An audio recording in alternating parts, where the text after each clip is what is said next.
Boa noite a todos,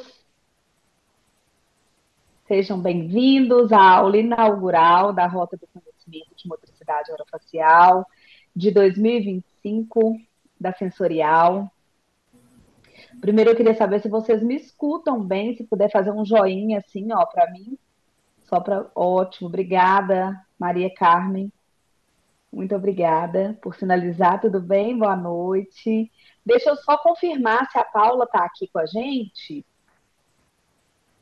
Se você puder me sinalizar, Luísa, só para eu já ter certeza que estamos com todos os professores aqui na sala, tá? Você me sinaliza, por favor, eu já vou fazendo uma introdução e aí você me sinaliza. A Paula está aqui na janelinha, já vi a Paula aqui, ó, do ladinho da Lu. Tudo bem, Paula? Boa noite. Então, deixa eu me apresentar para vocês. Eu sou a Joana, sou fonoaudióloga, e sou uma das diretoras da Sensorial, capacitação em fonoaudiologia. Sou eu e Ana Cláudia, a Ana também está aqui. Estamos com praticamente o time todo de professores da Rota do Conhecimento de MO de 2025.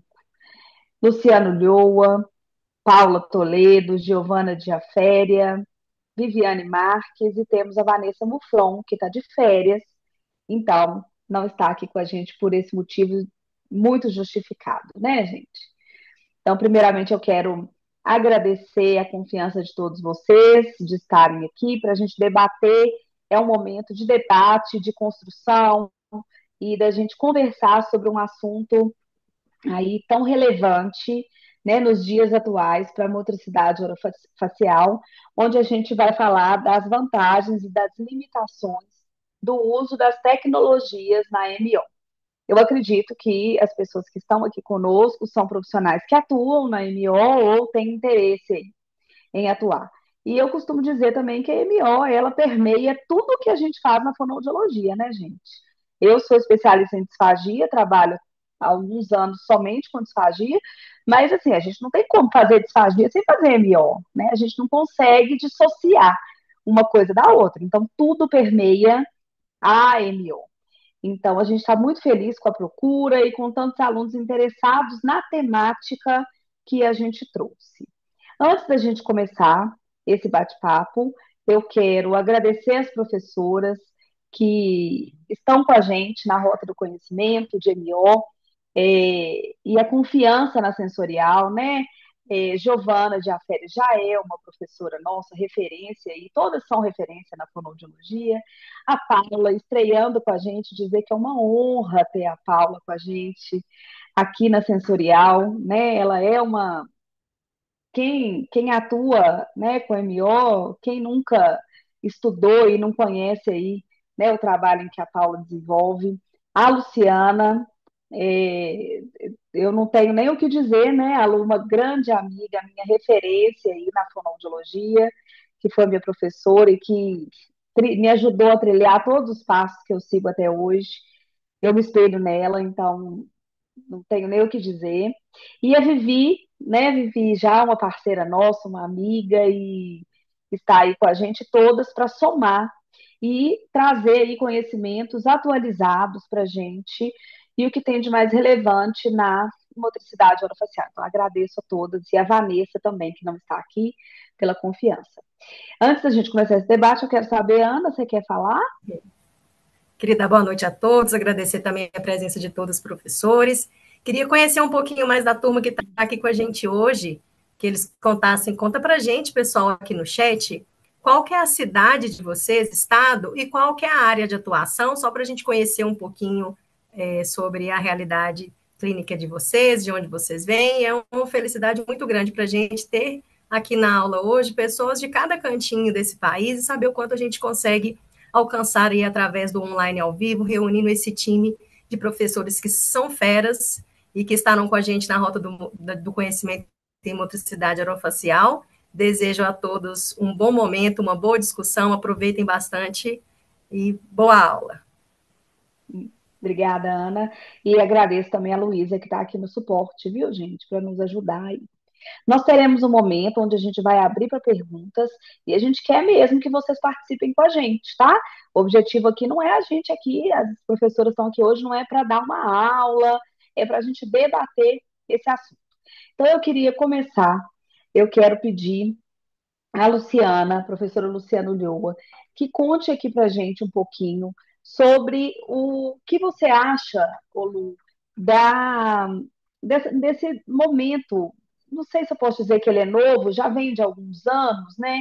Em que a fonoaudiologia já vem se apropriando aí do uso dos recursos tecnológicos na MO. E muitas vezes a gente vê que o profissional, às vezes, muitos nem se veem mais fazendo a MO pura, né? Sem usar os recursos. Então, eu queria saber de você aí um pouquinho, se você quiser contar um pouquinho de onde você vem, a sua formação, que eu acho que faz grande diferença aí para a sua atuação, né? E pessoal, boa noite. Quero agradecer mais uma vez a Sensorial pelo convite, dizer que é um prazer estar aqui com vocês, ao lado de colegas que eu tenho tanta admiração e tanto carinho, e eu tenho certeza que esse bate-papo vai ser um bate-papo assim, muito rico, e espero que possa colaborar um pouquinho para o dia a dia de todos vocês. É, eu sou formada em fonoaudiologia, há 25 anos. Eu sou fonoaudióloga e sou fisioterapeuta. Tive uma experiência profissional assim de bastante tempo na docência, mas nunca deixei de ser uma fonoaudióloga clínica. Então, eu sempre atendi pacientes e, obviamente, gente, eu acho que a tecnologia hoje permeia a vida de todos nós, não é mesmo? Não só profissionalmente, mas na nossa vida pessoal, os recursos que a gente tem disponíveis. Então, eu acho que é uma realidade que nós estamos vivendo, especialmente, talvez aí na última década, de maneira mais intensa, onde a gente não consegue, às vezes, nem se imaginar não usufruindo da tecnologia. Eu tenho dois filhos, um de 12 e um de 7 anos, e eu conto para eles que não tinha celular, não tinha WhatsApp, e eles ficam incrédulos. Como que as pessoas viviam sem isso, né? Como é que era, né? Então, assim, as coisas vão se tornando tão frequentes na nossa vida e a gente vai se apropriando do uso. E isso, obviamente, traz para a gente benefícios, né? Traz para a gente vantagens. E na vida profissional não vai ser diferente, né? É, então, eu acho que pode ter gente aqui que já usa os recursos, pode ter gente que já está usando um dos que a gente vai conversar, e pode ter gente que ainda não os conhece, não os vivencia clinicamente, mas fica esse convite aí, e essa aula eu tenho certeza que vai trazer um pouco de informação, porque eu tenho certeza que eles podem agregar ao que vocês, a maneira como vocês atuam. Mas eu também preciso dizer que eles não vão substituir o que a gente faz, né? É muito importante a gente entender que para a gente usar esses recursos, eles são recursos que serão associados à intervenção, né? Eles não vão substituir um raciocínio clínico adequado, um conhecimento anatômico adequado, um conhecimento da neuroanatomia, da fisiologia. Então, eu acho até o contrário, na verdade. Para a gente usar esses recursos, a gente tem que aprofundar ainda mais o conhecimento das ciências básicas, para que a gente possa fazer uso de maneira adequada, de maneira apropriada. Então, estou falando com vocês que eu me formei há mais tempo, e na época, a gente não sei, eu acho que talvez não tivesse nenhum desses recursos que nós vamos conversar hoje. Talvez a eletroestimulação um pouco, né, assim, disponível para nossa atuação clínica, mas de lá para cá mudou muito, né? Então, assim, é, eu acho que é interessante, é bem-vindo, desde que a gente de fato possa usufruir desses recursos, conhecendo bem o objetivo que a gente tem, a aplicação, o propósito da aplicação, que ela não pode ser ao léu, e entendendo exatamente os efeitos fisiológicos que a gente pode ter com esses recursos para a gente entender se eles de fato trarão benefícios para aquele paciente determinado que a gente pretende utilizar, né? E de que maneira alguma o recurso, que ele, na verdade é uma terapia, né, que vai complementar a sua intervenção, ele não vai substituir a clínica tradicional aí da motricidade orofacial. Eu acho que a gente entender da anatomia, da fisiologia, da prescrição dos exercícios, das estratégias terapêuticas sensorimotoras, é, a base da motricidade, que é justamente os ajustes das funções orofaciais. Eu acho que isso aí é a nossa coluna vertebral, né? E que os recursos eles vão agregar isso.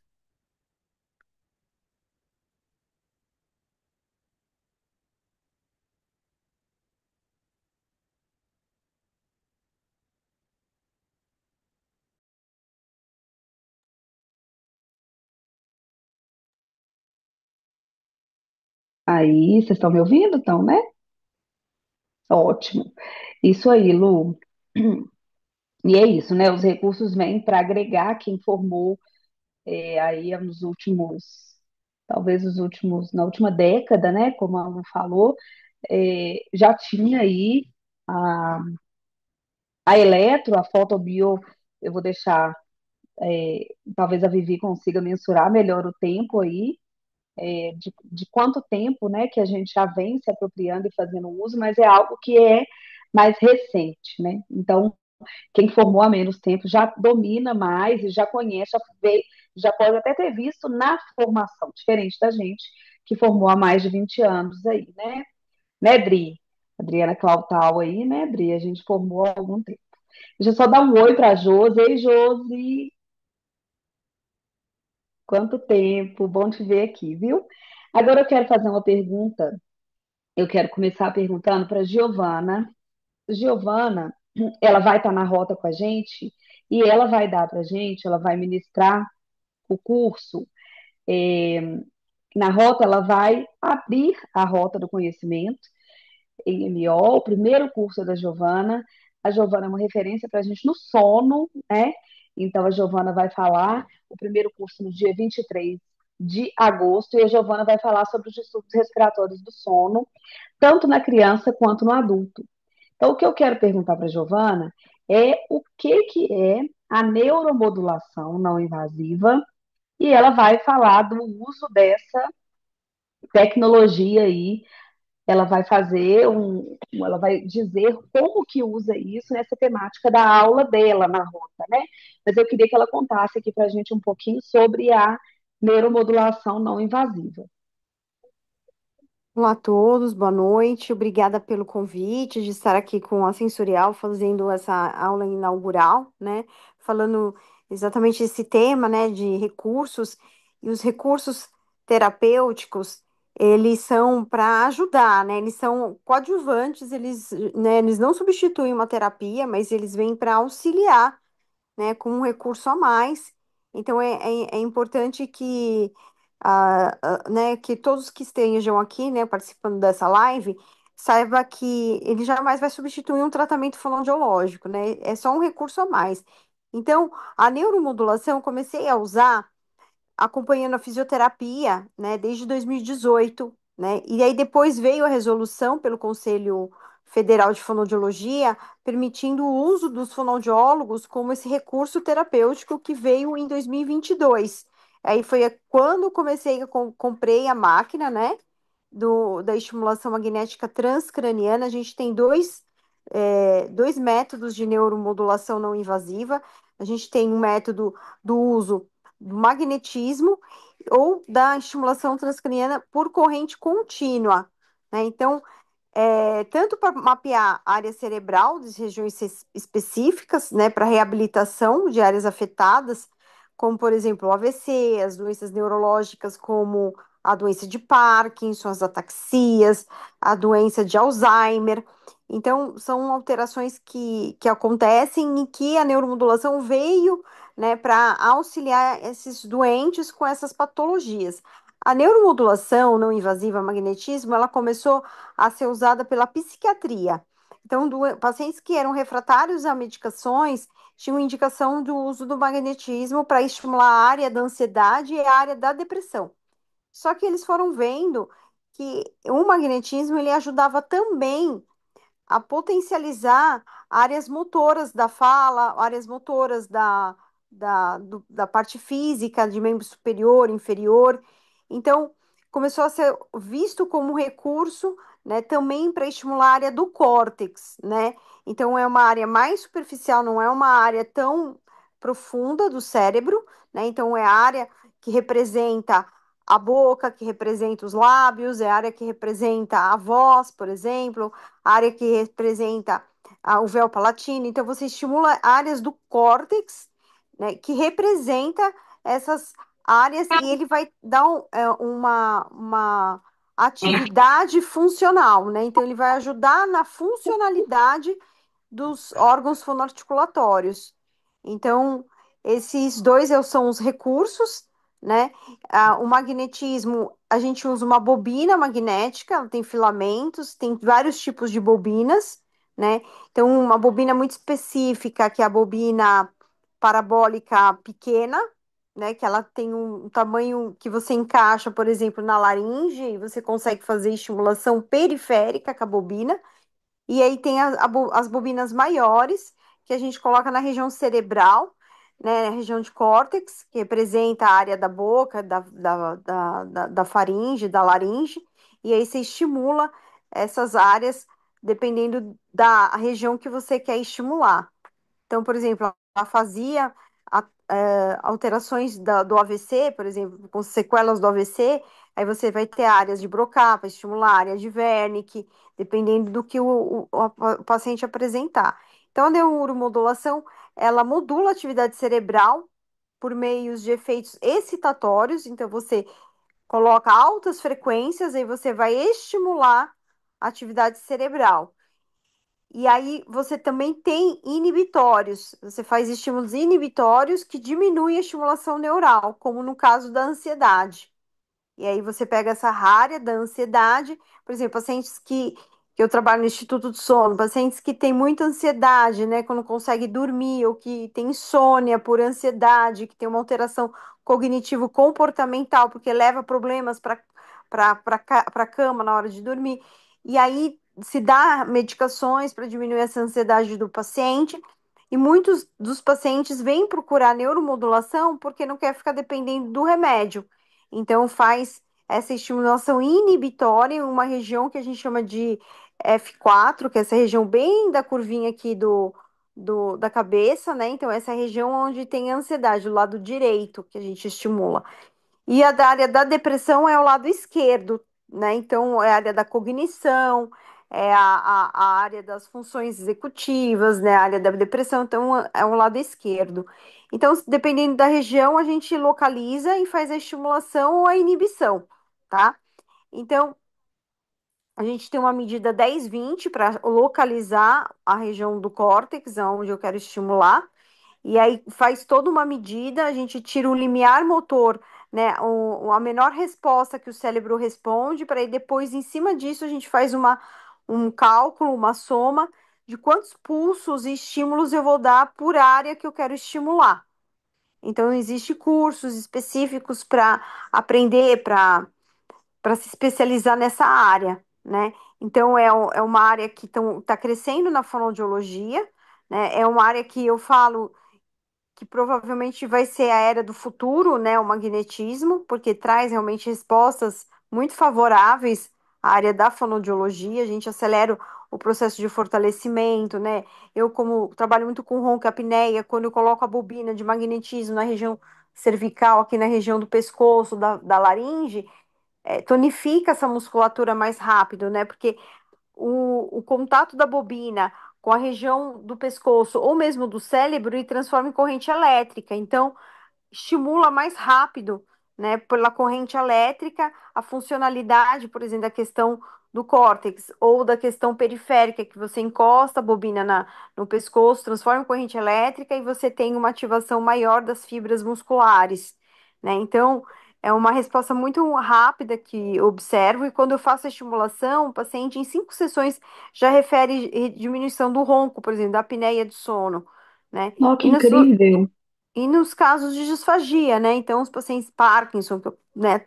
Eu sou da Associação Brasil Parkinson, então eu tenho muitos pacientes disfágicos, e aí quando eu coloco lá a bobina, é para ter um resultado mais rápido, pacientes que vêm com diagnóstico de Parkinson, vêm tratar em São Paulo de outro estado, e às vezes o neurologista me pede, olha, Giovana, você aplica a neuromodulação para disfagia, porque esse paciente vai voltar em uma semana para a cidade dele.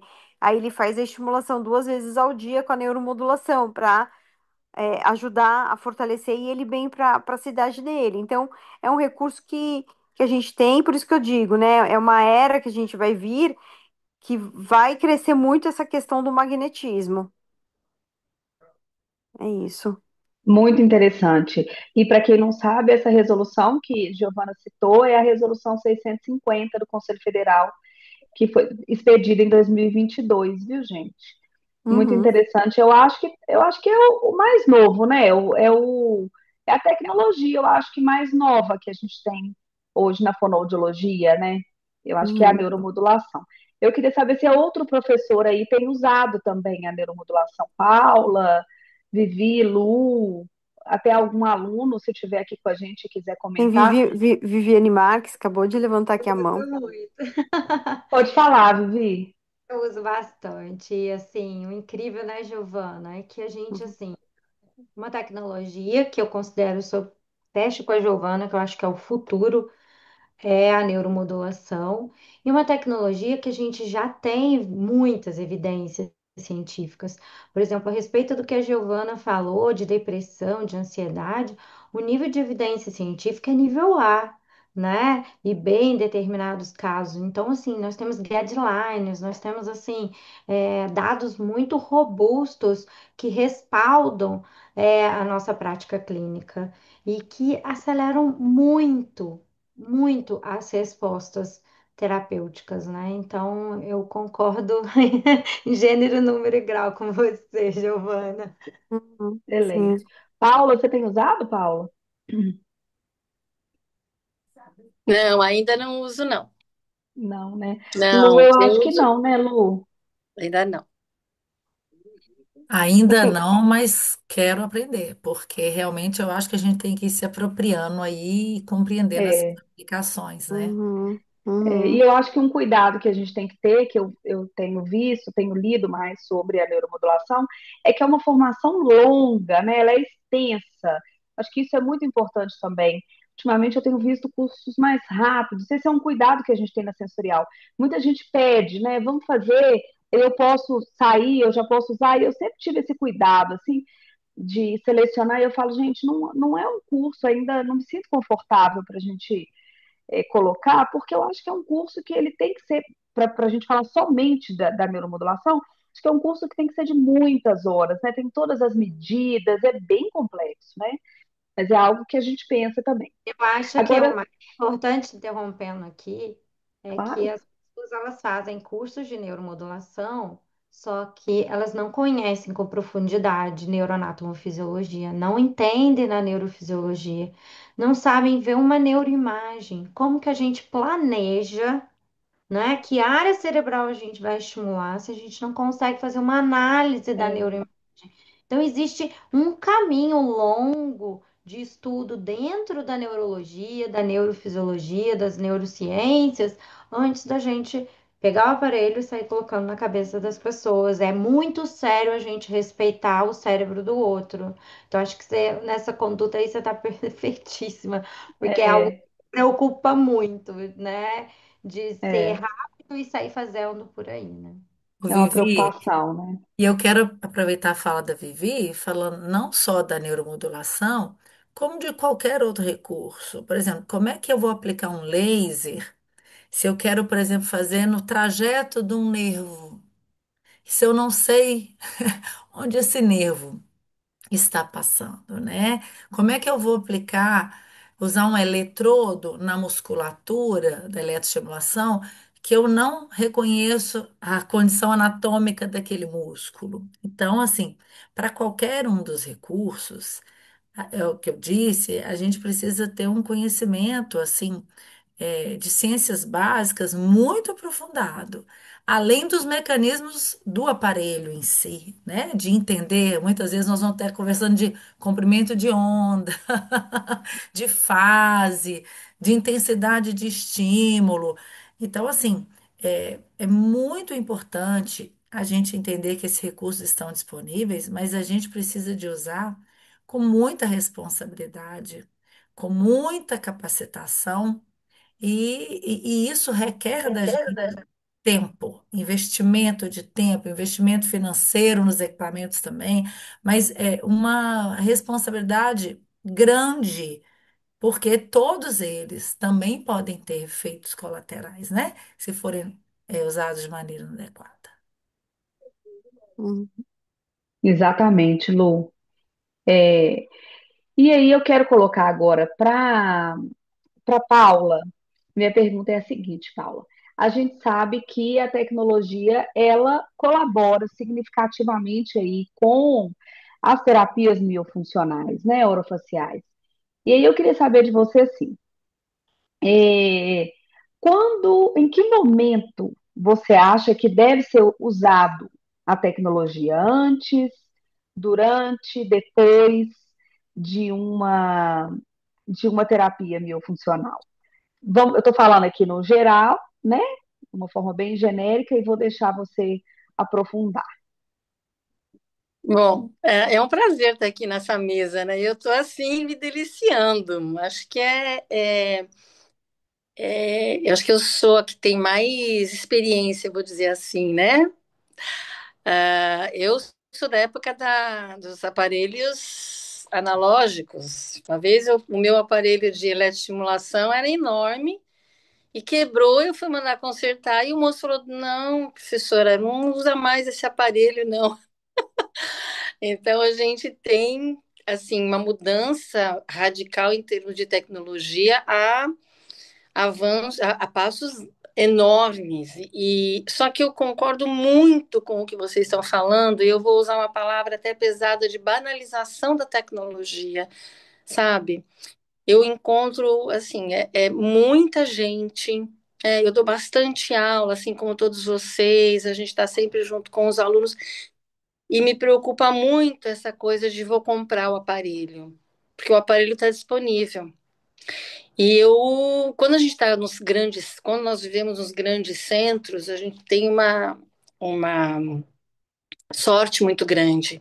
Mas quando a gente começa a se afastar, então eu vejo gente comprando aparelho de ultrassom na internet. Meus pacientes, eu chego na casa deles, eles estão com o aparelho que eles compraram na internet. Eles querem que eu use e eu tenho uma dificuldade enorme para falar, olha, é, vamos tomar cuidado, né? E eles querem que eu use e vamos lá e tal. Então, eu acho que nós estamos num lugar muito difícil hoje, porque os aparelhos estão disponíveis, né? Quando você me perguntou assim, eu faço muito diagnóstico, eu sou. A Lu pensa muito como eu também, acho que todas nós, na base do diagnóstico, né? Então, eu faço muita eletromiografia, eu faço termografia, e eu vejo uma diferença enorme, como a Giovana falou, você mapear o que você vai trabalhar, né? Então, porque a gente vem de uma clínica de empirismo. Eu aprendi no empírico, aprendi fazendo, e hoje não é assim. Hoje você tem, como a Viviane falou, os deadlines, você tem as pessoas que estudam, e eu fico às vezes muito brava desse empirismo, sabe, mal aplicado, porque a gente hoje você clica no celular, você tem um artigo, né?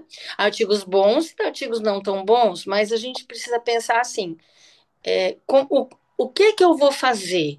Como a Giovana falou, eu vou colocar na laringe, eu vou colocar do lado esquerdo, do lado direito. Eu acho que isso é o mais difícil, você fazer o diagnóstico, sabe?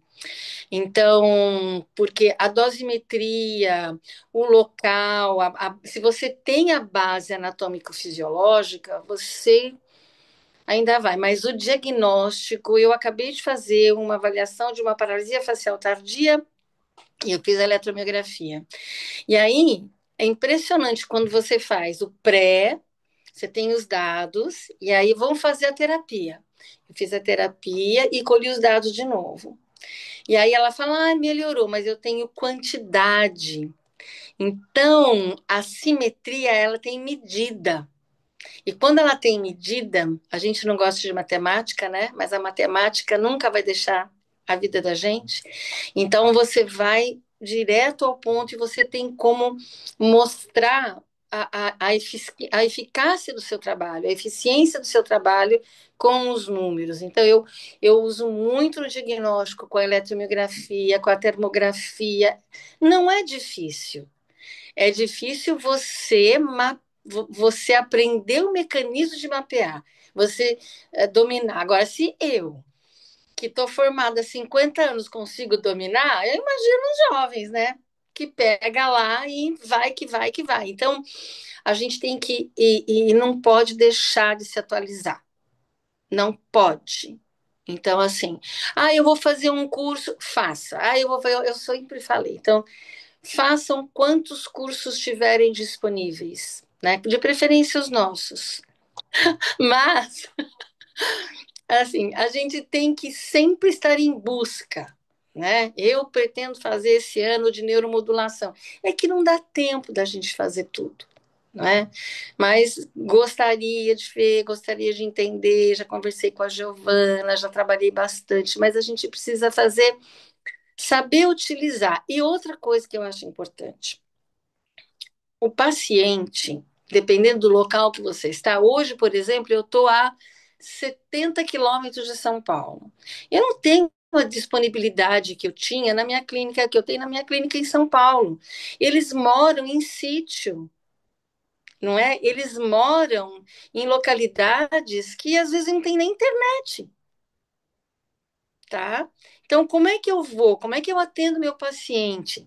Hoje em dia, a gente tem os planos de saúde. Como é que a gente coloca? Isso é uma discussão, acho que infindável. Como é que a gente coloca isso nos planos de saúde? Não é? Então, aqui fica assim, uma dica. A gente tem que estudar, a gente tem que entender o aparelho, mas a gente tem que nunca, a relação humana vai deixar de existir. A relação humana é que importa, o tratamento, como você trata o outro, como você entende o outro, como você sabe a dor do outro, né?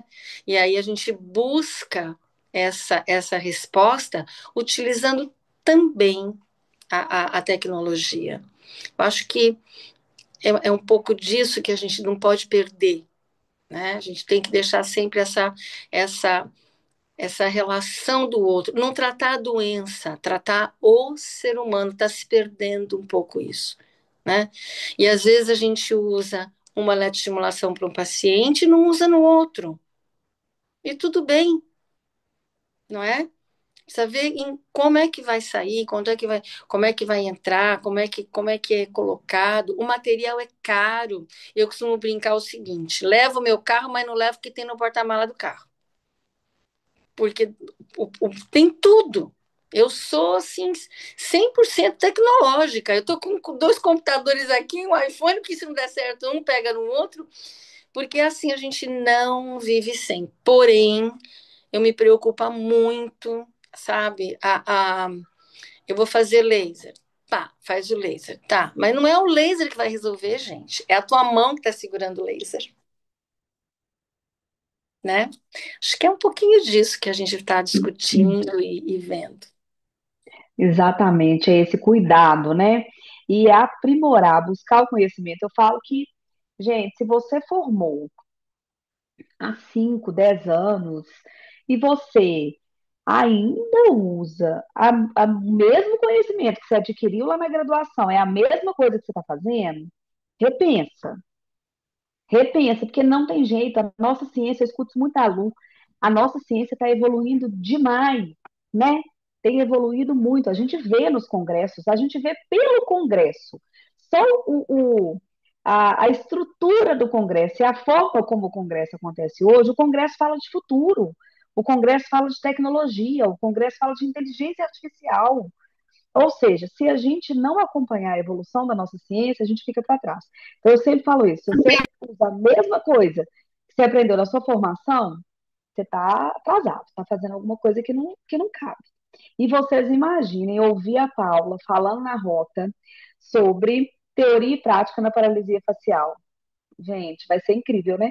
E ela vai falar no dia, eu tenho que olhar de perto, porque senão eu não enxergo, né, gente? No dia 22 de novembro é a aula da Paula na rota e ela vai fechar a rota. A Giovana abre e a Paula encerra a rota. Então, assim, a gente só tem fera nesse time. E agora eu quero perguntar para a Vivi. E a Vivi vai falar para gente na rota. A Vivi, ela vai falar a segunda parada da rota, são 6 cursos, né? Então, a segunda parada, no dia 13 de outubro, não, 13 de setembro, a Vivi fala de eletroestimulação aplicada MO, quando e como usar. E aí, a minha pergunta, e eu deixo os outros professores à vontade também para comentar depois dela, é em relação aos parâmetros, tipo de eletrodo a serem usados na MO, pensando que a gente está lidando aí com músculos que têm uma particularidade, né? Assim, eles são extremamente diferenciados, né? Então eu queria que você contasse um pouquinho para a gente, Vivi. Bom, vamos lá, né, gente? Eu também sou amante da tecnologia, já tenho aí mais de 20 anos de docência. Eu comecei nas fraldas, sabe? Mas eu já tenho quase 20 anos de docência. Comecei em 2004 né, como professora universitária e atuo muitos anos, né, na MO, na disfagia, na neurofuncional. E dou aula nas cadeiras de motricidade orofacial e comecei na anatomia. Então, para mim, a anatomia é a base, né, de tudo. E só complementando o que vocês falaram tanto aí, eu tenho mania de bordões, né? Na minha prática, eu acho que os bordões fixam na cabeça das pessoas e elas repetem, repetem. Então, eu tenho mania de bordões, de repetir frases. Porque isso entra. Eu no hospital sempre brincava, quem vê cara não vê deglutição. Os médicos já me chamavam com esse bordão. Eu tenho que chamar a Vivi, porque quem vê cara não vê deglutição. Então acaba que interioriza, né? E eu sempre falo, fonoaudiologia sem tecnologia continua sendo fonoaudiologia. Tecnologia sem fonoaudiologia são somente aparelhos. Então, a gente valorizar a nossa fonoaudiologia. E o mais importante que eu acredito que vai acontecer na rota é que a gente vai apresentar os aparelhos, como que eles podem auxiliar, que eles são ferramentas. Eu sempre falo, nós, alguém ligou o áudio aí, nós fonoaudiólogos, nós temos uma caixa de ferramentas. Quem vai elencar qual ferramenta vai ser usada em dado paciente, em dada situação, vai ser o clínico, o fonoaudiólogo que entende qual recurso é o mais indicado para cada momento, para cada caso. Não é? Então a gente pensa sempre nessa caixa de ferramentas, porque me incomoda bastante quando me procuram assim. Mas você é laser terapeuta? Não, eu não sou laser terapeuta. Eu sou fonoaudióloga. Eu tenho a formação em laser, em fototerapia, né? Para a gente abranger mais comprimentos de onda. Eu não sou eletroterapeuta. Eu tenho lá a minha ferramenta, não é? Então, acho que a gente tem que cortar isso dos profissionais virem atrás do aparelho e não da fonoaudiologia, que é o preponderante. E dentro da eletro, a gente tem um mundo de opções para motricidade orofacial. Eu acho que a eletro realmente ela veio ganhando cada vez mais espaço, não é, dentro da fonoaudiologia, porque nós temos resultados muito rápidos. Você recruta a musculatura muito rapidamente. Mas para a eletro funcionar, gente, a gente precisa de precisão anatômica. Eu costumo dizer que eletro é faca de dois gumes, principalmente para quem trabalha em face. Nós temos que lembrar da inervação que nós temos aqui. Então, se a gente não segue os estímulos, se a gente não usa as nossas canetas, se a gente não usa, não é, o aparelho com uma forma precisa anatômica, ao invés da gente fazer um ganho funcional muscular, a gente pode promover, não é, dores de cabeça, cinesias, sequelas. Então, é muito importante que a gente treine a eletro associando, né, com a MO na anatomia. E a Jo perguntou sobre eletrodos, né? Para face, gente, eu gosto muito das canetas eletrodo. E aí, independente de marca, canetas, a gente se vira com as canetas, né? De ponteiras, eu tenho todas que vocês quiserem aqui em casa. Eu também tenho desde o aparelho analógico, eu tenho uns 6 aparelhos de eletro aqui em casa, né? Que foi evoluindo, eu fui trocando. E fui trocando não, porque aí eu tenho todos. Quando vê, eu tô usando dois de uma vez, eu fico com eles aqui assim, né? Ao redor. Mas a gente vai conhecer quais eletrodos nós temos? Por que que de repente esses eletrodos que a gente vê a fisioterapia usando nas pernas, né? Que a gente vê os profissionais usando, eles não vão ser indicados para face. A gente tem que ter noção de que nós temos músculos minuciosos. Então, quando a gente pensa em usar, por exemplo, mesmo esses eletrodos que são menores, não é? Às vezes eles vão pegar mais de um músculo ao mesmo tempo.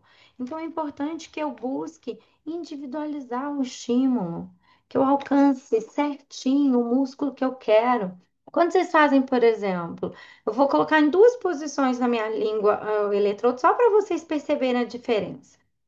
Não, quando eu coloco transversalmente, ó, olha o que aconteceu com a minha língua, certo? Quem fez isso foi a caneta elétrica, tá? Não fui eu, não, ó. Agora, se eu mudo a posição dela, e coloco. Ops, acho que eu desliguei.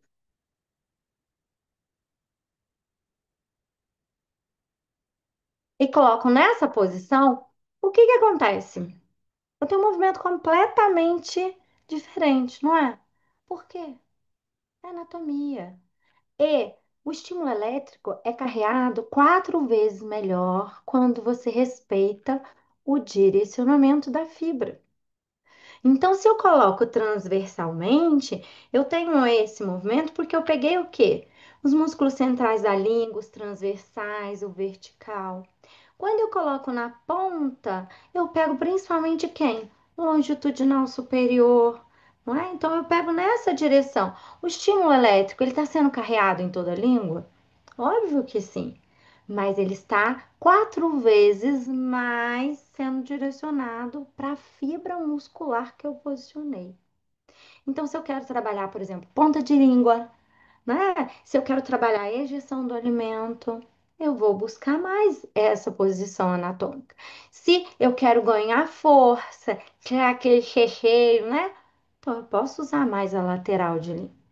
Entenderam? Então, esse é o negócio da eletro, a gente fazer o raciocínio direto com a motricidade orofacial e com a anatomia.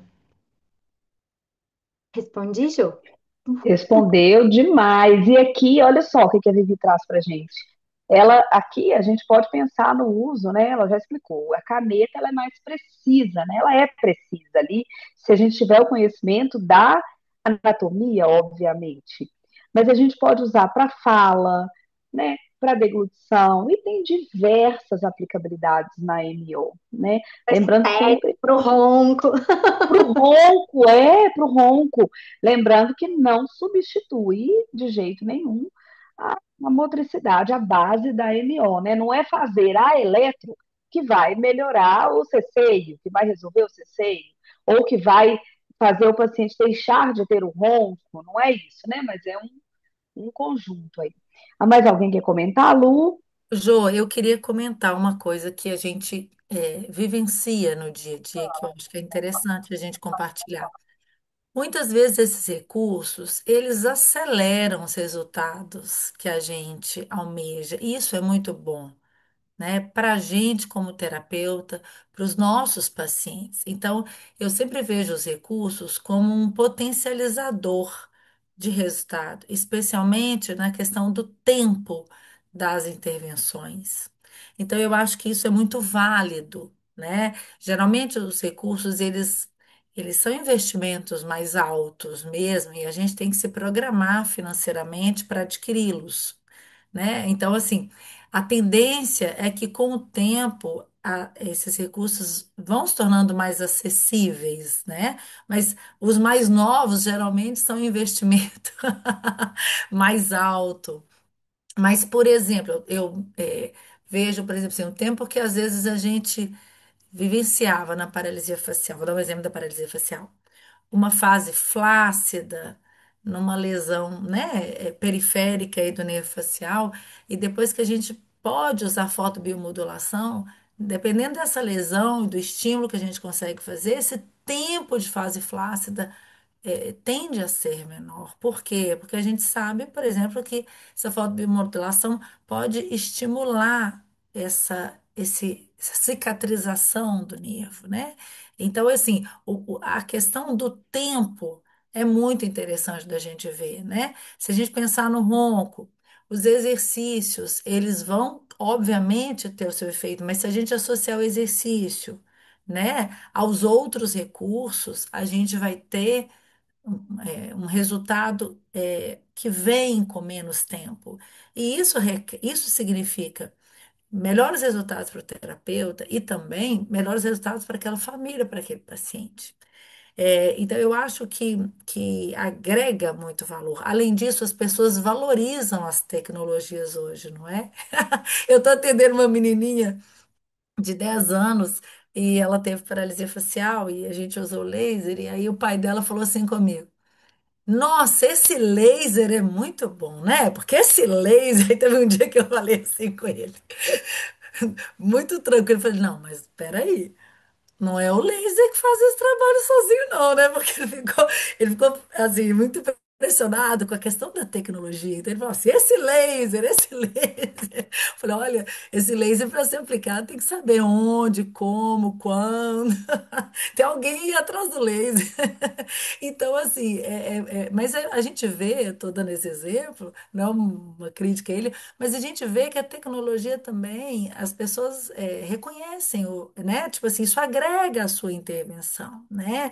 Então, eu acho que é importante a gente enxergar isso tudo, né? Nesse contexto todo que a gente tem. Requer da gente um investimento financeiro, agrega valor ao que a gente faz, mas a gente tem que usar realmente entendendo que isso vai trazer benefício para a pessoa, porque eu acho que a regra básica da ética profissional, número um, seria assim: olha, se você não tiver certeza que aquilo vai trazer benefício, não use, não faça, não faça.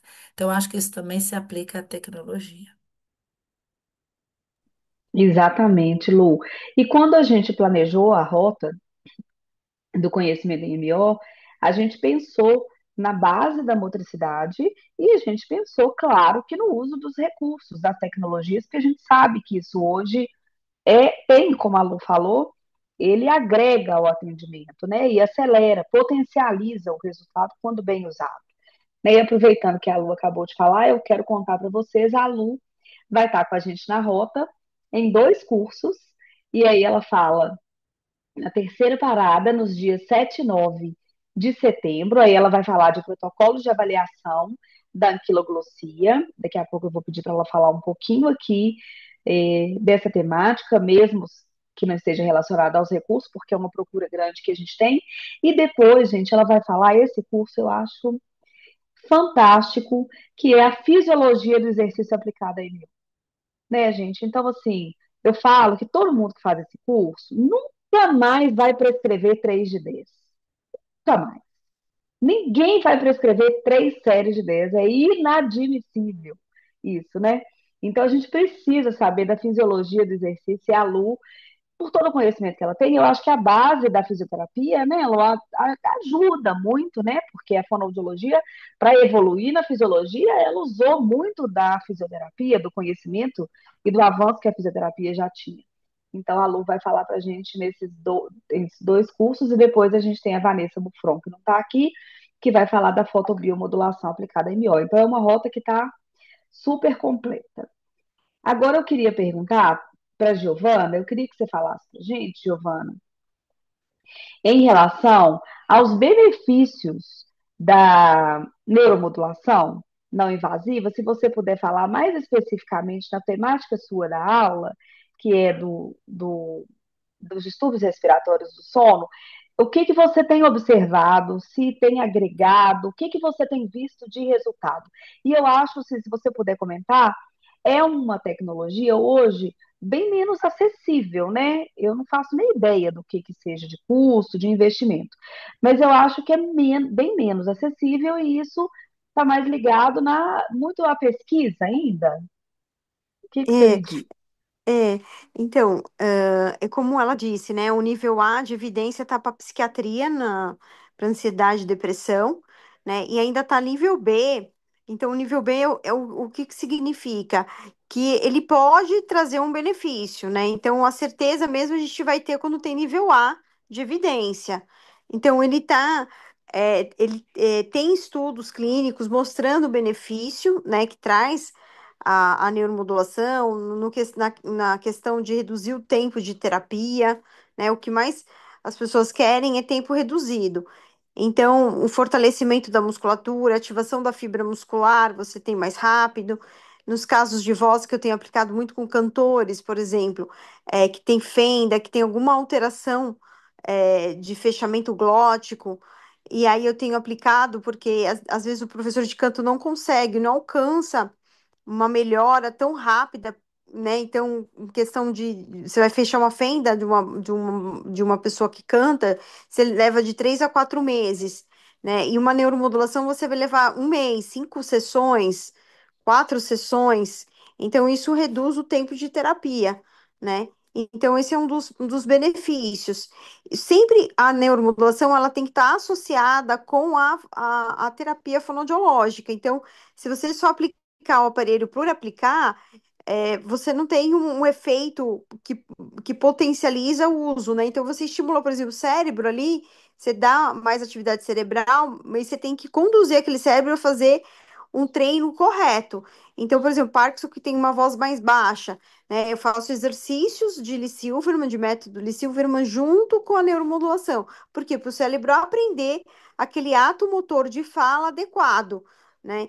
Então, a mesma coisa quando eu tenho uma posição de língua errada ou tenho um vedamento labial, né? A pessoa não consegue vedar o lábio, dorme de boca aberta, né? Então tem aquele ronco que ouve de longe. Então você vai fazer exercício, vou fazer exercícios associados à neuromodulação. Então isso ajuda bastante o paciente. Então a minha prática clínica, o que tem mostrado é isso. Eu fui para a área da neuromodulação, por quê? Porque a fisioterapia estava ocupando a nossa área, né, trabalhando, estimulando a área motora da fala, enquanto a fonoaudiologia estava apática com relação a isso. Por quê? Porque veio na fisioterapia a primeira resolução do CREFITO autorizando o uso da neuromodulação. E quando você aprende neuromodulação, você aprende todas as áreas do córtex que estimulam a região dos membros inferiores, superiores, do equilíbrio, da marcha. Então, você aprende tudo isso. Né? Então, o que acontecia é que a fisioterapia ela tinha uma resolução permitindo o uso antes de 2019, acho que por volta de 2016, eu não lembro bem a data assim da físio. E aí eu tinha muitos pacientes da associação saindo, né, da fonoaudiologia, das sessões de fonoaudiologia, procurando clínicas de fisioterapia que fazia neuromodulação. E aí eu tive que correr atrás disso, né? Me munir de informações e de estudos sobre o uso dessa tecnologia, porque eu estava perdendo o paciente e eu não conhecia essa técnica. E eu fui atrás, fiz o curso. A primeira vez eu fui matriculada no curso, né, no curso que é oferecido pela USP, e ainda não tinha resolução, e devolveram dinheiro, porque eu não podia fazer, não tinha autorização de fazer isso em 2018, se eu não me engano, 2018 para 2019. Aí, quando foi em 2020, na pandemia, é que teve a resolução permitindo fazer o curso, e depois, em 2022, quando podia usar o equipamento, né? Então, foi todo uma conquista que a Fono, né, tem tido. Por quê? Porque é uma área nossa, é uma área que é o fonoaudiólogo que tem que ter domínio na área da neuromodulação, que corresponde à área da musculatura orofacial, né? Então, por isso que eu fui atrás, por isso que eu fui estudar, por isso que eu fui me empenhar. Há linhas de pesquisas, por exemplo, que não acreditam na neuromodulação, neurologistas que trabalham com Parkinson, que trabalham com ataxias, distonia, que não acreditam nisso, mas há linhas de pesquisas que acreditam, que fazem pesquisas, que têm pesquisas sobre essa área, né? Então, é porque nos distúrbios do movimento, que é na área do Parkinson, por exemplo, né, ele é mais superficial, realmente ele não pega núcleos da base, gânglios da base, ele não pega áreas mais profundas, ele pega a estimulação de córtex, que é um nível mais superficial.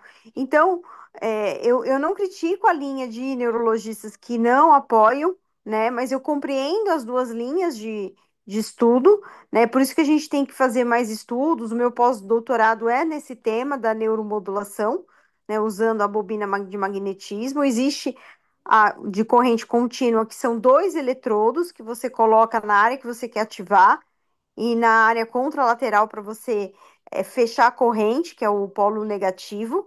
Então, você coloca dois eletrodos, que é o TDCS, né? Que a maioria dos fonoaudiólogos, quando fazem o curso, acabam comprando o TDCS, até porque o custo é menor, né? E aí acabam fazendo um material mais portátil, com mais possibilidades de uso, até para fazer tratamentos domiciliares, né? Já o magnetismo já é é uma máquina mais pesada, é uma máquina mais cara, bobinas são mais caras, então, é um outro recurso, né? É aquilo que eu disse para vocês. Eu trabalho com Parkinson há 25 anos e eu estava tendo uma demanda muito grande de pacientes saindo do tratamento fonoaudiológico, um tratamento raiz, um tratamento tradicional, com publicações na área, e indo para clínicas de neuromodulação, né? Então, por isso que fui atrás, né? Fui buscar conhecimento dessa área para não ficar apática e para trás, né? Então, hoje eu vejo um grande benefícios que traz a neuromodulação nesse aspecto, como eu disse, né? Pacientes que vêm para tratar a disfagia por um tempo curto em São Paulo, aí faz a aplicação da neuromodulação junto com a fonoterapia para potencializar, né? E aí ele tem uma alta mais rápido. É isso. Excelente, Giovana. A gente vê aí, né, gente, os professores falando com domínio, né, com é, muito conhecimento, né, e expertise daquele assunto, né? É isso que a gente busca, é isso que a sensorial tem como objetivo de levar para os alunos, né? É a prática baseada em evidência, né? Não adianta só a gente ter a prática se a gente não tem evidência, né? E escutando a Giovana falar, eu não posso deixar de contar também, a gente vai ter em breve o lançamento da Rota de Parkinson, né? Giovana é professora lá também, na Rota de Parkinson, e a gente vai ter a neuromodulação aplicada ao Parkinson, e aí depois a gente vai ter um momento para falar só disso, mas a doutora Raquel Brant vai falar também da neuromodulação, uma grande pesquisadora do assunto, Uhum. tem evoluído muito e ela vai falar disso, e vem a fonoaudióloga para falar da aplicabilidade, e vamos ter também uma referência para a gente também, que é a doutora Adriana Moro, muito estudiosa do assunto, para falar dos sintomas motores e não motores, e muitos fonoaudiólogos aí também. Então, em breve, vocês vão ter essas informações. Agora, eu queria perguntar para a Paula, eu queria que a Paula falasse um pouquinho, você comentou, Paula, sobre os exames da termografia e da eletromiografia de superfície, que eles colaboram aí no processo do diagnóstico, né? Eu queria que você contasse um pouquinho, eu não sei se todo mundo aqui conhece a diferença entre eles e, assim, qual que é, de fato, essa aplicabilidade para o diagnóstico. Ah, tá. Assim, Ele facilita muito a vida. A eletromiografia é um exame que a gente já fez desde o do doutorado, e aí eu joguei tudo fora do doutorado porque a gente não tinha expertise na área. Uma coisa absurda, né? A gente foi desenvolvendo essa expertise aí que eu fui fazer o pós-doc, que ela mede o potencial de ação. Então, qual é a potência de ação que o seu músculo tem? Por exemplo, a gente estava avaliando aqui o sorriso de uma pessoa e ela estava com uma assimetria. Aí, o que que a gente fez? A gente fez avaliação do potencial de ação, então ela tinha 32 microvolts de um lado e 9 do outro. Mas ela não usava o 32 e o 9. Ela usava um do 32 e um do 9. Aí, o que que acontecia? Ela tinha essa simetria. E aí, a terapia miofuncional, que a gente, né, tão falada, quando a gente faz, ela regulariza. Então, ela dá uma toxina botulínica no lado não paralisado e ativa o outro lado. E aí, ela vê essa diferença. E aí, ela vê no computador, ela vê no dado, e aí ela fica mais confiável naquilo que a gente está falando, porque eu adoro o tema de vocês chamar sensorial, né? Esse tema, para mim, assim, é uma coisa linda, porque nós somos sensoriais. Então, a gente tem que sentir e a gente tem que ver. Então, todas as atividades sensoriais acabam sendo desenvolvidas ali. Então, você vê o eletrodo, você vê o gráfico mostrando o quanto você usa, você tem um dado que mostra isso. Claro, o aparelho é caro, é como a gente estava falando, tecnologia é cara, né? Então você vai ter que saber se você tem uma clientela para você usar.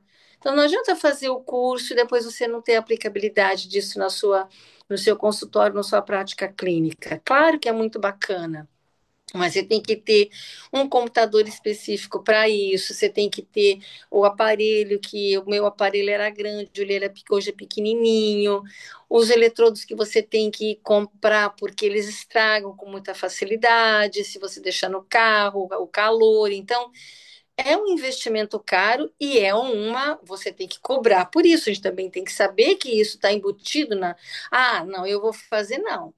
Né? Então, sábado eu fiz o exame custa tanto, e a terapia custa tanto. Você quer o exame? É um exame, não é uma terapia, né? Eu tenho como prática separar bem, tá? Essa parte desse exame. Mesma coisa, termografia. A termografia é uma máquina, uma máquina fotográfica, que você fotografa e você vê as áreas hiperradiadas, né? Você pode olhar e aí você pode ter o gráfico, né?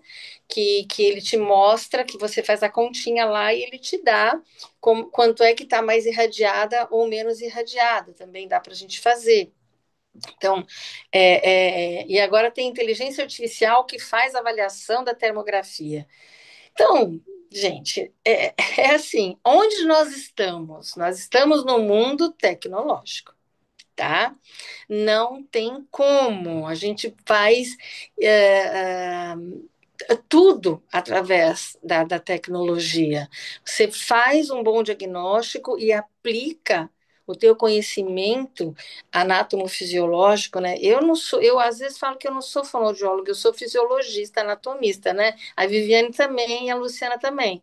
A gente pensa dessa forma, porque né, eu aprendi dentro de um centro cirúrgico. Né? A minha sorte foi que, né, eu fiz a minha caminhada toda na cirurgia plástica. Então, transplante de nervo, transplante de músculo, como ele funciona, como você ativa.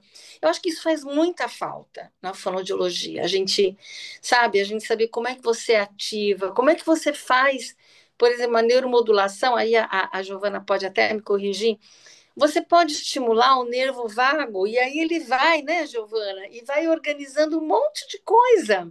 Você pode estimular, e aí você vê no exame de eletromiografia o resultado do teu trabalho.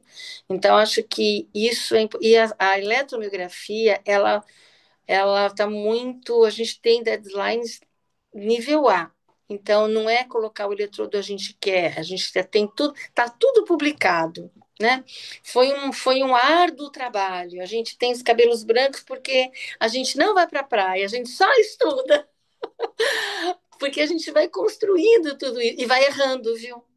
A gente erra muito, né? Então, errei, corrigi, vai lá de novo, corrige melhor. Então, a gente vai entendendo como é que tudo funciona, né? Como é que o aparelho de termografia associado à eletromiografia, como é que você, por exemplo, você faz um laser, né? Aí você faz a termografia antes do laser e a termografia depois do laser. É muito diferente. Você vê na hora a diferença, né? Então, assim, além de sentir, você vê, você mostra para o seu paciente. Então, é uma tecnologia de ponta. Eu acho, assim, que a fonoaudiologia hoje está num lugar que eu fico muito orgulhosa de ser fonoaudiólogo, né? A gente se formou, tinha 3 faculdades, 4 faculdades no Brasil, muito poucos fonoaudiólogos, e hoje a gente tem realmente uma formação, né, de pós-graduação, de cursos de extensão que aprimoram o nosso trabalho com os seres humanos dentro da nossa área de cabeça e pescoço. Então, a gente consegue diagnosticar, por exemplo, hoje, a gente faz análise de saliva, a gente faz análise de tudo, né? Eu pego um exame vou atender um velhinho hoje, está sarcopênico, eu tenho que ler os exames. Então, assim, os exames são rápidos, né? Não tem como a gente não entender, a gente fazer um atendimento sem você saber se aquela pessoa está na menopausa, o tanto de hormônio que ele tem, o que você vai estar estimulando.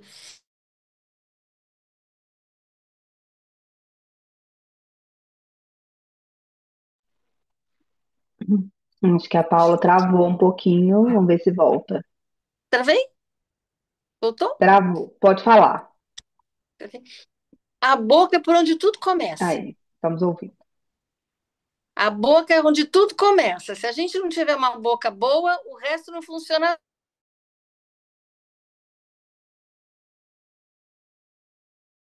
E aí, vocês Então, têm ouído demais, né? Travou e voltou. Tá travando um pouquinho, mas deu travou. para Alguém ouvir. travou aqui. É, travou e voltou Deixa eu um sair pouco, daqui. Paula, mas deu para te ouvir bem, viu? Ótimo. Muito Deu uma obrigada travadinha aqui pela. para mim. É, travou. Mas deu para a gente te ouvir, foram brilhantes as colocações, né? E a gente acompanhar aí a evolução da nossa fonoaudiologia, que eu acho que todos nós temos muito orgulho, né?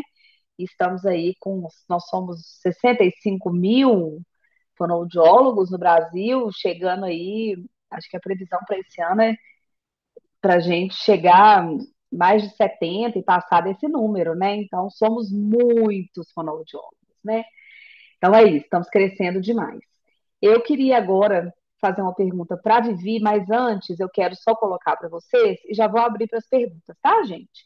É, eu quero só lembrá-los que hoje é o lançamento oficial da Rota do Conhecimento em Motricidade Orofacial. E nós estamos muito felizes de ter esses grandes nomes, né, e referências para a gente na fonoaudiologia, como professores da Rota. E lembrar que nós teremos também 2 aulas bônus.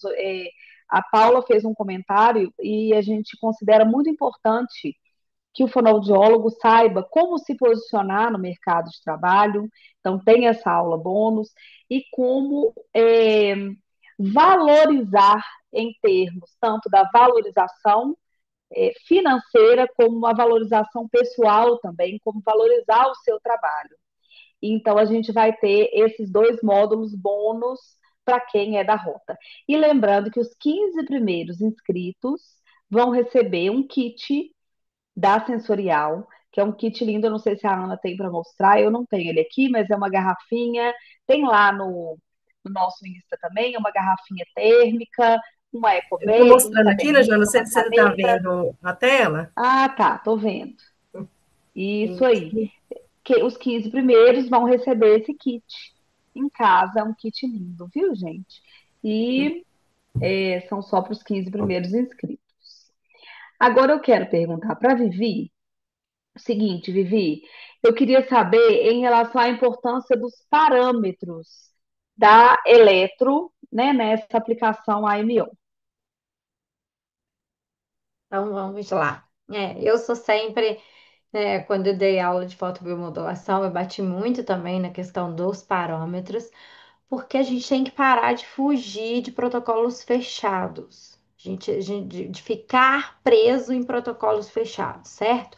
Nós temos que conhecer os parâmetros, porque nós vamos elencar mediante a necessidade, mediante a fibra muscular.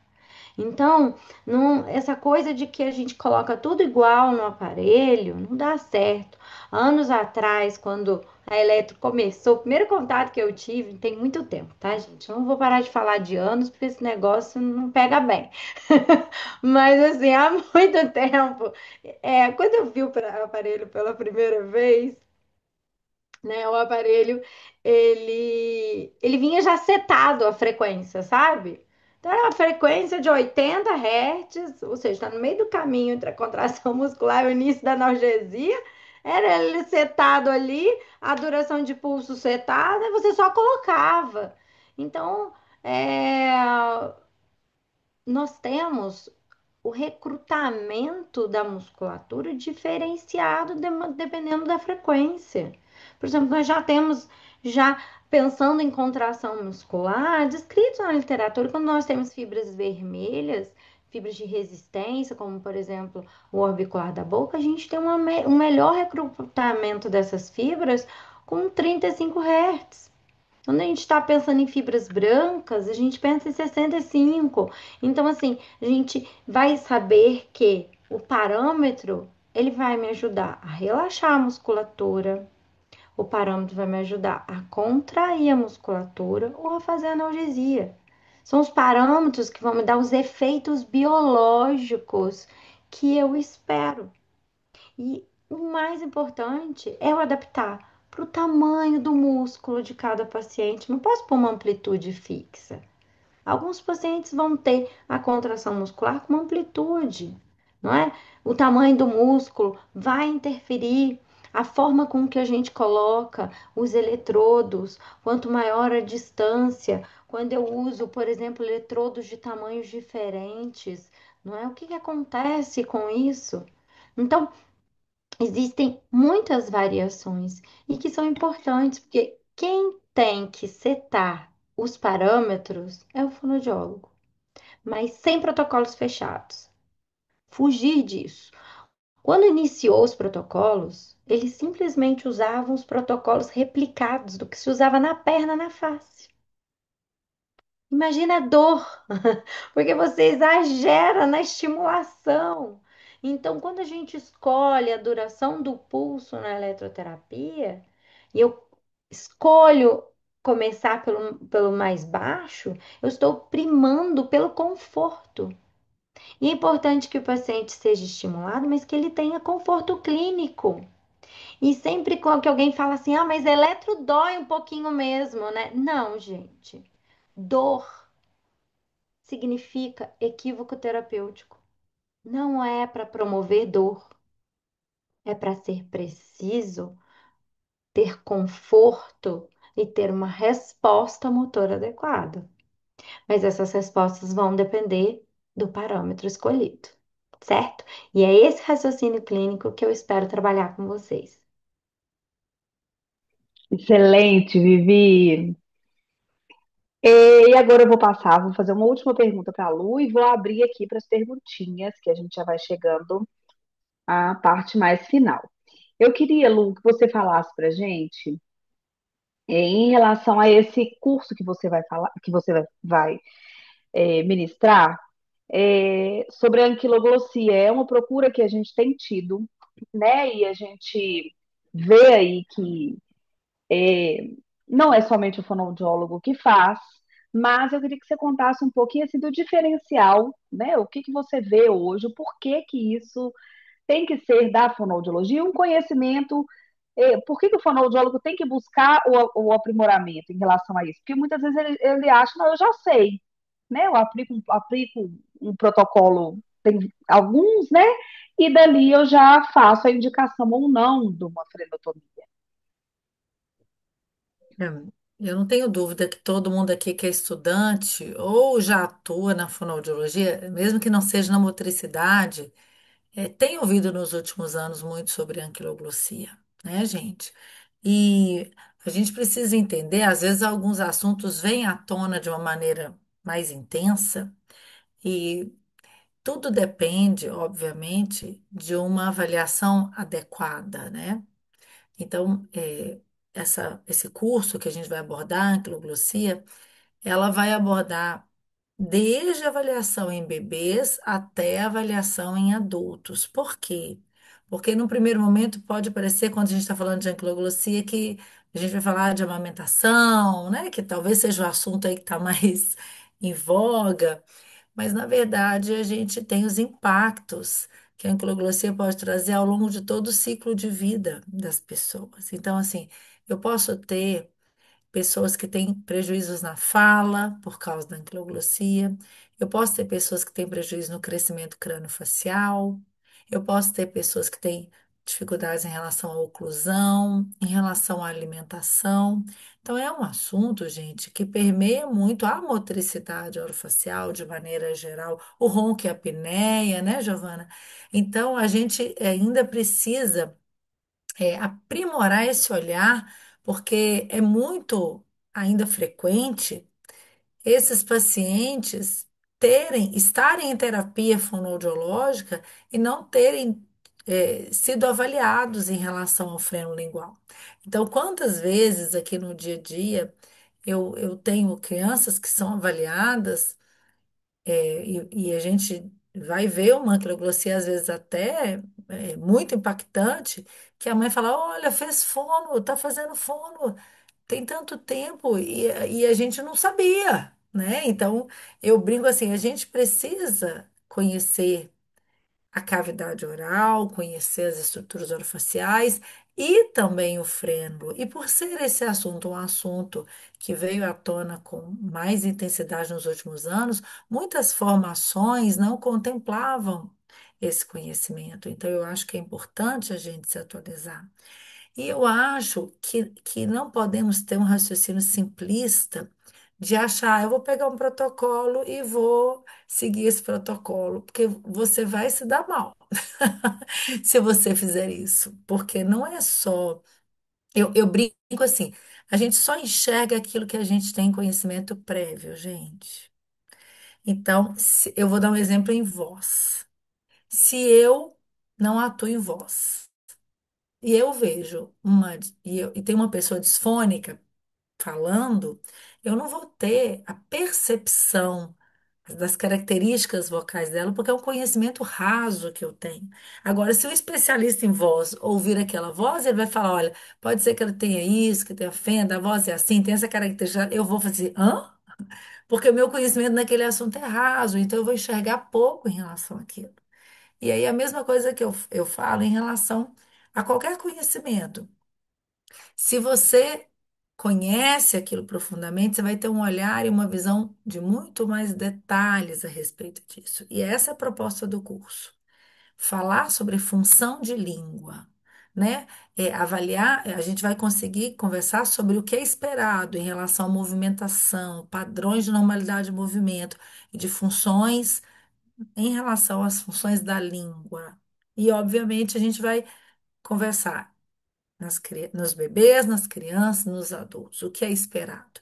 Para que a gente não pense que basta aplicar aquele protocolo e tomar uma decisão que é muito séria da pessoa ser submetida a um tratamento cirúrgico de maneira é, sem o critério adequado. Então, muita gente querendo atuar na área, mas eu acho que é muito importante, mais uma vez, já trouxe isso, aprofundar o conhecimento e ter segurança profissional, porque, gente, quem na verdade é o profissional mais capacitado para avaliar função estomatognática é o fonoaudiólogo. Então, se a gente for pensar teste da linguinha, ele pode ser feito por outras áreas? Ele pode ser feito por outras áreas. Sim, a lei permite, o protocolo pode ser usado, desde que a pessoa tenha capacitação, mas quem consegue avaliar as funções orais? Quem é a competência técnica disso?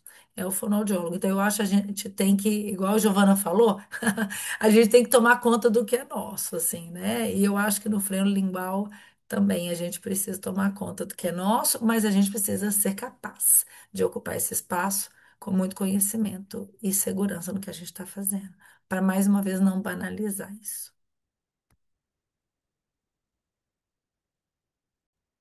Excelente, Lu, muito precisa, né, cirúrgica aí na colocação. Eu vou ler aqui uma pergunta, para a gente já vai chegando ao final, mas a gente tem uma pergunta, e aí quem se sentir à vontade de vocês para responder. Muita gente interessada na neuromodulação, viu, Giovana? Muita gente interessada, muitos elogios. Mas tem uma pergunta aqui que é a seguinte: o laser está dentro da fotobiomodulação, ou seja, é uma forma de fotobiomodulação, ou o laser é uma coisa e fotobio é outra? Quer que eu responda? Pode, Vivi. Já que a Vanessa está aí, né? Então, é, pensa que nós temos vários comprimentos de onda. Quando a gente se refere a laser, nós estamos nos referindo ao comprimento de onda vermelho e infravermelho. Então, quando nós falamos fototerapia, não é? A gente está englobando além do laser vermelho e do infravermelho. A gente pode usar desde o espectro violeta. Então, tem aparelhos, por exemplo, como a Evince, que são de diagnóstico, tem até ele aqui do lado, né? Que são de diagnóstico, né? E você usa a luz ultravioleta, né? Você pode usar o LED azul, o LED âmbar, ou seja, são outros comprimentos de onda que englobam toda a fototerapia de baixa intensidade. Então, por isso que a gente fala fotobiomodulação, porque você pode usar o raciocínio com todos os comprimentos de onda. Quando eu falo que eu vou fazer só a laser terapia, eu já sei que eu estou me referindo ao comprimento de onda vermelho e infravermelho. Entendeu? Ótimo, Vivi. Respondido. Então, estamos chegando ao final. Eu quero agradecer imensamente a todos os professores aqui. Eu acho que assim a gente só tem a crescer, né? A nossa profissão crescer e a gente crescer enquanto profissionais e como a Paula disse, como seres humanos, né? Em que a gente usa o nosso fazer para ajudar o outro, né? Para fazer um bem a alguém também, como nossa profissão, claro. Mas eu fico muito feliz de ver uma turma cheia, tanta gente buscando aí o conhecimento. A gente da Sensorial tem isso como objetivo, como missão, então a gente fica muito feliz e grato aí pela confiança. Lembrando que na rota nós teremos a Giovana de Aféria, Viviane Marques, Luciano Lioa, Vanessa Buffon e Paula Nunes. E a gente espera vocês, né? Os 15 primeiros inscritos vão receber esse kit lindo aí na casa de vocês. E quem tiver dúvida, a gente fica daqui ainda nos bastidores, respondendo a todos vocês. Quem teve dúvida, nós estamos aqui para auxiliar em relação ao certificado, tá? Em dúvidas relacionadas à rota. E quero desejar uma excelente semana para todo mundo, né? E uma ótima noite e agradecer mais uma vez a todos vocês. Jana, deixa eu só dar um avisozinho em relação ao Claro. certificado, que a Luísa vai colocar de novo aqui a orientação. Muito obrigada a todos, aos professores. Se os professores já quiserem se ausentar, a gente já agradece muito. Só vou ficar um pouquinho a mais para poder orientar sobre o certificado e tirar algumas dúvidas em relação à rota, se os alunos quiserem ficar aqui um pouquinho mais com a gente. Combinadíssimo. Uma É boa isso. noite a todos, uma honra estar com vocês. São gente que eu admiro, que eu gosto. Foi uma delícia estar aqui. Muito obrigada. E aguardamos vocês, né? Obrigada, Beijo. Obrigada, Vivi. gente. Um Todos prazer juntos. falar com vocês pela generosidade de todas. Um beijo. Obrigada, Paula. Beijo, obrigada a todos. Tchau. Obrigada, Giovana. Obrigada, foi muito bom ver todos. Beijos, Tchau, Lu. Obrigada, Lu. Obrigada. Uma boa noite. O pessoal, o certificado, a gente colocou aqui no chat novamente agora. Vocês vão lá no Instagram da Sensorial, no último post que a gente colocou, das inscrições oficialmente abertas, e digitar essa palavra-chave, que é Jogo da Velha Sensorial Capacita. Quando vocês digitarem, vai vai chegar um direct para vocês, vocês vão clicar em emitir certificado, preencher um formuláriozinho e receber no e-mail de vocês, tá bom? Esse post só vai ficar disponível para esse comentário nos próximos 30 minutos. É só para quem está aqui com a gente na aula ao vivo, que são vocês, então não deixe de ir lá agora fazer esse comentário. E vocês serão muito bem-vindos na rota junto com a gente. Façam a inscrição agora para vocês terem acesso e ganhar esse kit lindo que está aqui com a gente. E a gente inicia já já a rota, viu? Tem alguma dúvida em específico sobre a rota? A gente vai abrir também o grupo lá no WhatsApp para vocês poderem fazer as perguntas, viu? Ô, Milena, você recebe em mais ou menos 1 hora esse certificado. Caso vocês não recebam, amanhã vocês podem fazer contato com a gente lá mesmo. Vocês vão ver que tem um botãozinho para vocês falarem com a equipe administrativa, tá bom?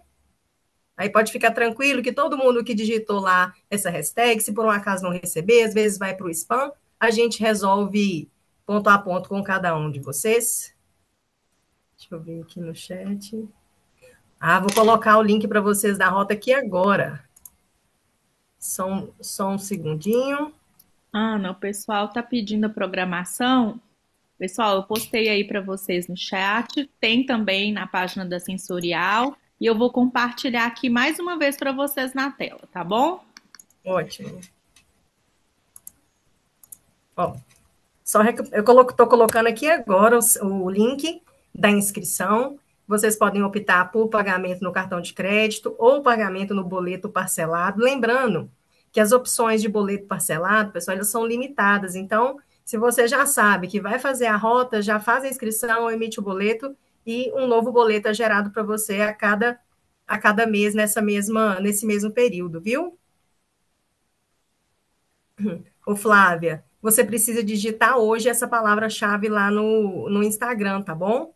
Senão a gente não tem, para a gente ter o controle, então é só quem digitar lá a hashtag nesses próximos 30 minutos, viu? Mas é bem rapidinho, gente. É só digitar. É bem rápido receber, tanto para receber a resposta e o certificado. Às vezes o volume fica muito grande, demora um pouquinho mais, mas é bem rapidinho. Fiquem atentas ao direct de vocês, as mensagens do Instagram, porque o link chega lá para vocês preencherem. Chega lá no Insta. Verdade, Luiz. Volta no direct. Vem pelo Insta, é isso? Pelo Insta.